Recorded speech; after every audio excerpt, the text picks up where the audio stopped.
She then goes on to tell me something that changed my life forever. She asks me, "Were you born in this country?" And I was immediately offended. I put my hands on my hips and I said, "Yeah, I was born in this country." She then goes on to ask me, "How old are you?" I said, 19 years old. She says, "Are you married?" I said, "No, ma'am." She says, "Do you have any kids?" I said, "No, ma'am." "May I help you find something?" She then goes on to tell me something that changed my life forever. She says, "You look like you could be the next Miss USA." And I laughed at this woman hysterically. I said, "Lady, I don't know what you're talking about. I'm going into my sophomore year at Virginia State. I'm about to commission in 3 years, go on active duty, be a military officer." Somehow, this crazy woman convinced me to meet her at Starbucks the very next day. She brought this foot-tall stack of pageant books, and she goes on to convince me to compete in my very first pageant. I compete in my first pageant 3 months later, and I lose. I go back the second year, compete in my state pageant, and I lose. I go back the third year, compete in my state pageant, and I lose.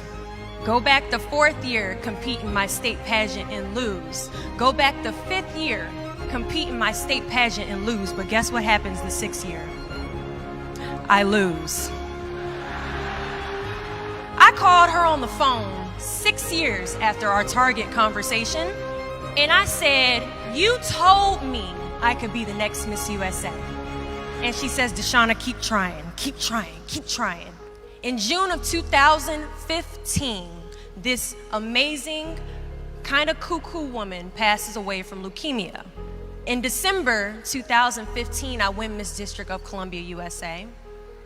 In June 2016, I'm crowned the first soldier to win Miss USA.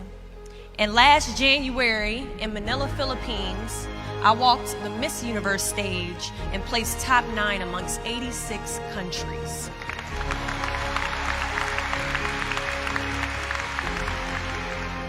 Do not fear failure, but please be terrified of regret. When you walk out this door into the real world, you will receive a lot of shut doors, a lot of turned down applications. You will hear way more no's than you hear yeses. Giving up is something I did a lot of growing up, and I don't think I really challenged myself to stick anything through until I joined the track team in middle school. I remember having to ask my mom after tryouts and making it to the team for my very first pair of track shoes. Now, at the time, she walks into our house and she has a bag that has a nice Nike check sign on it. So I get excited because I wasn't getting new shoes very often. I go to take the shoe box out the bag and I notice that it says a size 9 on it. Mind you, in the 7th grade, I was a size 5.